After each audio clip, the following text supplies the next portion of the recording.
ஆண்டுகளுக்கு முன்னால் விட்டாங்க ஒரு 20-22 ட்ரெயின். அதையே வச்சுட்டு மிளகா அரைச்சிட்டு இருக்காங்க இந்த மத்திய அரசாங்கம்.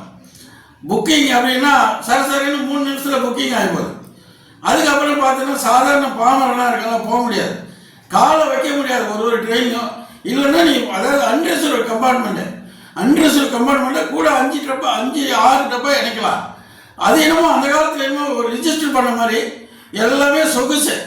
அரசுக்கு வருமானத்துக்கு வழி உள்ள வழியை மட்டுமே அரசு பார்த்துட்டு இருக்கு.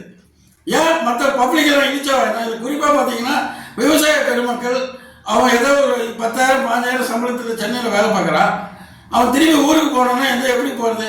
ஒரு ட்ரெயினில் அதாவது 100 சீட்டு, அதாவது 100 பேர் உட்காரக்கூடிய ஒரு அன்ரிசர்வ் டப்பாவில் 400 பேர் போகிறான். 400 பேரும் கிட்டத்தட்ட 400 கிலோமீட்டரு, 600 கிலோமீட்டரு, 300 கிலோமீட்டர் நின்றுட்டே போகிறான். எத்தனை பேர் மயங்கி விடணும்? குழந்தைகள், கர்ப்பிணி பெண்கள். இந்த மத்திய அரசு